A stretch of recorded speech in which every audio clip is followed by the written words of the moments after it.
Assalamualaikum warahmatullahi wabarakatuh. Terima kasih yang udah stay sering share layar sama official guys. Semoga kalian sehat. Berkabar kalau untuk kita semuanya, gimana kabar kalian? Semoga sehat selalu dalam lindungan Allah. Kayak Sam mendoakan untuk kita semuanya ya guys ya. Teman kayak Sam yang lagi sakit, yang mungkin hari ini pipisnya susah sekali sampai harus pakai selang ya guys ya. Untuk kita yang sehat, jangan lupa bersyukur ya cuy ya. Buat teman kayak Sam yang lagi di rumah sakit juga, semoga Allah sehatkan, diminum obatnya, kalian pasti bisa melawan penyakit kalian. Untuk teman kayak Sam yang masih bergelut dengan rentenir dan debt collector, semoga hati penagih-penagih hutang itu dilembutkan ya guys ya, dan nawaitukan untuk membayar hutang. Insya Allah saat kalian berniat nih untuk membayar hutang, semoga Allah membukakan jalan kemudahan, amin.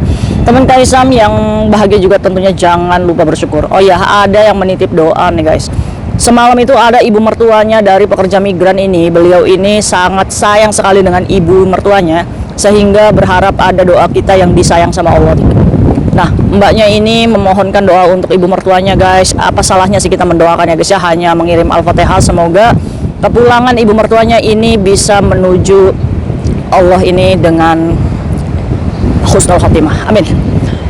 Oke, ila hadiyatun arwahi ya guys ya, Ibu Umiati binti Karso. Ayo guys, kita doakan dulu untuk ibu mertua dari teman kita yang berpulang tadi malam. Semoga iman Islamnya diterima, amal ibadahnya ya guys ya, amin. Diampuni segala dosa dan khilafahnya semasa di dunia ya guys ya. Semoga kuburnya dilapangkan, amin. Dan keluarga yang ditinggalkan tabah, amin. Al-Fatihah. Amin ya robbal alamin. Terima kasih ya guys ya, keikhlasan kalian menyisipkan doa untuk teman-teman kita, amin. Wis keren kalian, wis doanya dapet, ilmunya dapet, masya Allah ya guys ya. Semoga kita sama-sama belajar menjadi orang yang memperbaiki diri lebih baik, amin. Oke, kalian nunggu-nunggu ya semalam. Kaisam janji ya guys ya, tayangnya subuh, ternyata masih dalam pembahasan cuy ya. Kaisam ini mendapat kabar dari kalian ya guys ya. Kaisam, nah TVB-nya ini Kaisam nggak nonton TVB itu, kalian itu baru laporan ke Kayatisam itu jam 9, itu kan TVB-nya udah selesai itu guys ya kan. Kaisam lagi ngurutin si Inces itu, kalian kirimin foto potongan video-video ya. Nah oke, kita bahas tentang yang lagi viral di TVB ya guys ya. Oh ya, Nay Cece tuh ngambil duit lagi tuh, aduh ya Nay Cece lagi jadi bahan gosip ini. Bukannya Nay Cece Kaisam, itu adalah Thaikokian atau Thailandian, iya kan. Jadi Kaisam itu ya jangan sampai menyebar berita yang hoax ya guys ya. Hanya sebuah konten ya, jangan ya. Kaisam itu harus menyelusuri diri. Apa sih ini permasalahannya ini ya kan, sampai majikan ini speak up di TV ya kan. Ini TVB ini huru hara ini, kalau misalkan kejelekan Cece aja ditayangin. Coba kita bikin stasiun TV sendiri yuk. Kita bikin tuh majikan-majikan yang memotong gaji pekerja migran ya kan. Siapa kayak sampai wawancaranya? Yo gampang, banyak ini teman-teman kita yang gajinya dipotong ya kan. Aduh, ayo guys, ampuni dulu, tenang. Masya Allah, seger. Gimana kalian? Apa kalian masih galau? Enggak, kayak Sam, ngelihat kayak Sam jadi ceria wes, masya Allah ya guys ya. Aduh. Oke, kita bahas yuk kasusnya. Ini siapa nih sebenarnya dalang ini, dari dalang. Aduh. Yuk kita bahas bersama. Semoga ini menjadikan pembelajaran untuk kita, supaya kita sebagai pekerja migran ini tetap bekerja secara jujur dan bisa membawa amanah majikan ya. Kalau kalian diberikan kerjaan yang enak, jangan keenakan. Wis, mantap. Oke, jadi semalam itu ada tayang di TVB ya. Mungkin yang jaga bobo ini pada nonton ini TVB. Mungkin diantara majikan-majikan ini bergosip dengan suaminya atau dengan anak-anaknya. Itu Cece digosipin ya kan di TV. Wis nggak aneh ya cuy ya. Jadi ceritanya Kaisam ini mendapatkan potongan video ya guys ya. Jadi Kaisam itu harus menganalisis dulu apa sih sebenarnya masalah dari video-video ini ya kan. Ini captionnya ini sampai nyuri 2 miliar. Ini orang Thailand ya, mumet. Oke, Kaisam ringkus saja dalam satu video ini, semoga kalian paham ya. Jadi kemarin malam ya, tepatnya di TVB itu memang menayangkan tentang kasus pekerja migran, di mana pekerja migran ini ada 2 cuy yang bekerja di majikan ini cuy. Nah tadi kan reporternya itu menanyakan yang agak gendut itu ya guys ya, yang femui gitu kan, itu yang pakai baju hitam itu adalah menantu dari kakek yang dijaga oleh pekerja migran ini. Jadi menantunya ini speak up bahwa si bapaknya ini dijaga oleh Yanai Cece di rumah barunya cuma tinggal 2 orang cuy. Nah sebelumnya dia ini tinggal di rumah lama. Nah, makanya yang diwawancarai satpamnya itu adalah rumah lamanya sebelum dia itu pindah ke rumah baru. Nah, di rumah lamanya itu memang ada 2 cece. Yang satu dari Thailand, dari Thailand, yang satu dari Indonesia. Nah, entah apa yang terjadi. Ini nih sih cece yang pindah dengan kakeknya ini adalah Yana Yuna. Jadi apa namanya? Yan Yung itu Yanai Cece ya guys ya. Jadi yang tinggal sama kakeknya ini adalah orang Indonesia cuy. Nah, si majikannya ini melaporkan si cecenya yang Yanai ini ke Lebor dengan tuduhan mengeklaim uang yang sudah dibawa kabur sebesar 74.000 dolar Hongkong cuy. Jadi bukan 1 juta Hongkong dolar atau 2 miliar ya cuy ya. Nah, mungkin mbak yang membuat caption 1 juta itu kan ada kalimat yang disebutnya ya cek man. Nah itu, tapi mereka itu lagi nggak ngomongin duit. Jadi ya cek man ini adalah istilah Kantonis yang mengatakan bahwa diduga ini kakek sama cecenya ini ada something wrong guys. Ada yang namanya love di tengah-tengah itu. love di tengah-tengah apa? Ya jadi intinya si cecenya ini ngerayu si kungkungnya. Jadi kayak ada something wrong di antara keduanya ini. Karena si kakeknya ini begitu nyaman nih sama si cecenya. Nah, karena mungkin ya, jadi si kakeknya ini punya singsang. Jadi singsangnya itu karena pengen membahagiakan si bapaknya nyaman dengan adanya cece dan dia juga punya rumah ya cuy ya.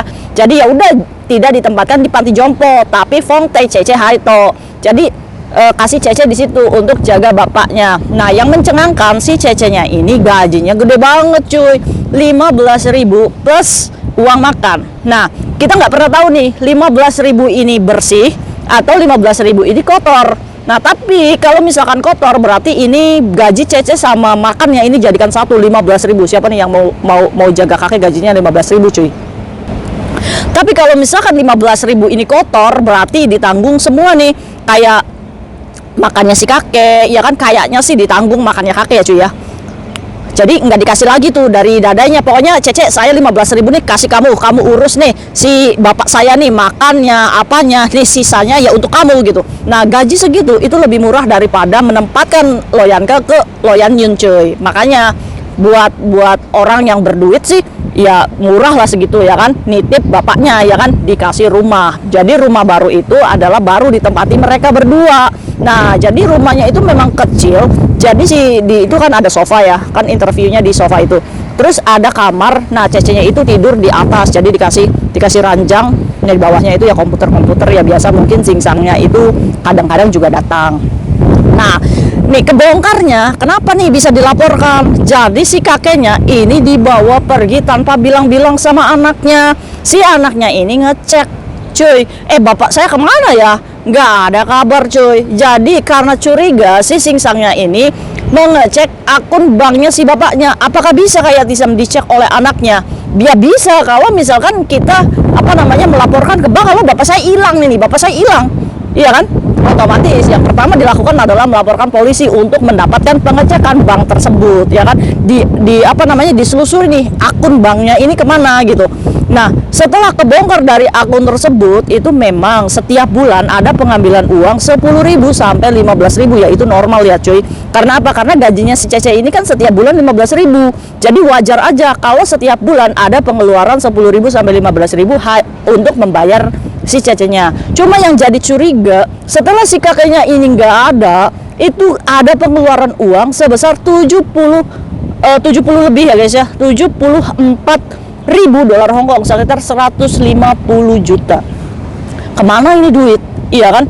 Akhirnya dilapor-laporkan. Si cecenya sama si kungkungnya ini ketemu, memang masih dalam Hongkong ya cuy ya. Mungkin juga sih diduga si cecenya ini bosen atau jenuh ngajak si kungkungnya ini liburan ya cuy ya. Ya tapi kan kita kan kalau misalkan bawa kabur si kungkung kan kita resikonya gede ya cuy. Umur 90 tahun, jalan udah ungkluk ya kan. Ngapain juga capek-capek ya kan. Nah, kemungkinan sih dibawa jalan-jalan aja nih. Cuma buat memanfaatkan si kungkung ini keluarin duit gitu, tambahan duit untuk si cecenya ini. Nah, jadi duitnya itu bukan 2 miliar ya cuy ya, tapi 74.000 dolar Hongkong yang keluar dari banknya si kungkung ini. Nah, itu ada something wrong atau check sin money itu. bukan 2 miliar ya. Jadi ini nih karena ada something wrong, jadi polisi ini nggak bisa mengusut nih kasus ini, makanya dilaporkan ke labor tribunal untuk mendapatkan keadilan nih, sebenarnya Cece-nya nih salah atau enggak. Nah, setelah tabayun nih majikan sama si Cece-nya itu damai, diangkat, Cece-nya mengembalikan 10.000. Nah, berarti duit yang 74-nya itu ya kita nggak pernah tahu dikembalikan atau enggak. Tapi si Cece-nya ini berdamai dengan membayar majikan 10.000. Bisa jadi nih ya, si Cece-nya memang membuat nyaman si Kungkung, sehingga brol-brolan nih si Kungkung nih, ya kan, memanipulasi, ya kan, karena si Kungkungnya ini kemsek gitu si Cece-nya ini. Nah, jalur hukum itu nggak bisa dituntut cuy, karena apa? Karena dengan sendirinya gitu memberi, dan itu lepas dari hukum. Cuma di sini salahnya adalah memanipulasi otaknya si Kungkung ini, karena dia kan udah loyan kan, kita kan bisa pin ya guys ya, bisa ngerayu-ngerayu gimana gitu ya kan. Nah, ini ya nggak boleh ya kan, ngerayu-ngerayu demi uang ya kan, brol-brolan, gajinya dia udah gede ya, seharusnya profesional ya cuy ya. Umur 90 tahun, backgroundnya istrinya ini mengidap cincin peng, dipisah ya cuy ya. Jadi si Thailand itu jaga si neneknya, si Bobo ini dijaga sama Yana Cece. Nah gitu cuy, nggak bisa dituntut secara hukum ya, kecuali kalau si kakeknya ngaku kalau misalkan saya disuruh sama Cece-nya. Nah ini bisa dilaporkan ke polisi dari manipulatif, ingat ada hukumnya loh. Nah, pernah kasus di Tunmun, itu seorang anak memanipulasi uang bapaknya sendiri, padahal 100.000 dolar Hongkong. Kamu tahu nggak penjaranya berapa? 20 bulan. Nah, kemungkinan ini si Cece lepas dari jerat hukum polis itu dikarenakan apa? Karena mungkin si kakeknya mengaku bahwa dia sendiri yang memberi. Ya, nobody knows, kita nggak pernah tahu ya cuy ya. Nah, tapi dari kesimpulan cerita yang beredar, ini permasalahannya sudah damai di tribunal dengan mengembalikan 10.000 ke majikan, damai cuy. Jadi nggak dilaporkan polisi. Nah itu dari kecurigaan pengeluaran uang bank sebesar 74.000 yang dituntut majikan ke tribunal. Tapi nggak tahu nih duitnya itu dikembalikan atau hilang atau gimana, nggak ada ceritanya. Yang penting dari tuntutan 74.000 itu dapat pengembalian 10.000 dan clear semuanya. Gitu coy, ya kan? Jadi poinnya pembahasannya apa nih dari video ini? Oke, mungkin saja si Cece-nya ini ya memanfaatkan keadaan itu guys. Udah kerjaan enak, gajinya gede, harusnya profesional aja ya cuy ya. Ya kan, kita manfaatkan kerjaan nih. Oh, majikan kita nih memberikan kepercayaan kita jaga bapaknya. Kali aja kita dapat warisan, ya kan? Harusnya profesional kerja aja. Ya oke lah, kita sayang sama kakeknya, oke ya, tapi jangan memanfaatkan keadaan yang membuat kakek ini kelepek-kelepek gitu ya. Kalau kelepek-kelepek kan kita ngasih apapun juga mau-mau aja ya cuy ya. Ini kan berarti kan memanfaatkan, terlalu terlena sehingga dia tidak bersyukur. Buah dari ketidakbersyukurannya membuat dia jatuh ke jurang ya kan. Harusnya kalau misalkan dia pintar, sudah digaji 15.000, sudah dipercaya sama majikan, sudah ditinggalkan rumah yang begitu bagus, cuma 2 orang jaga kakek aja. Ini karena tidak bersyukur, serakah. Jadi ya apa? Allah cabut lagi kenikmatannya, Allah ambil lagi rezekinya, matilah sudah. Ciao, le. Moyung, lapsap. Ya kan, ujung-ujungnya siapa? Cece. Cece ini jadi ini cuy, jadi bahan gibah. Aduh. Oke guys, jadi menghadapi kasus ini, poinnya apa sih yang bisa kalian komentarin dari kasus ini? Menurut kalian si Cece-nya ini menyebalkan ya? Sangat menyebalkan. Jadi poinnya buat kalian yang mungkin saat ini diberikan keberuntungan menjaga kakek aja atau nenek aja di rumah, jangan sia-siakan majikan kalian yang sudah percaya ya cuy ya. Ya kan? Ingat, uang itu bukan segalanya ya cuy ya. Jadi jangan damsam, jangan menilai kita kerja ini yang penting duitnya gede. No, yang kita cari adalah berkahnya. Masya Allah, semoga kita menjadi orang yang selalu sadar diri, profesional kerja, dan bekerja lebih baik di Hongkong ini ya cuy ya. Ya ampun, Masya Allah, nikmatnya hidup. Kayak Kaisar Mejanya minum aja udah nikmat ya cuy ya. Bye.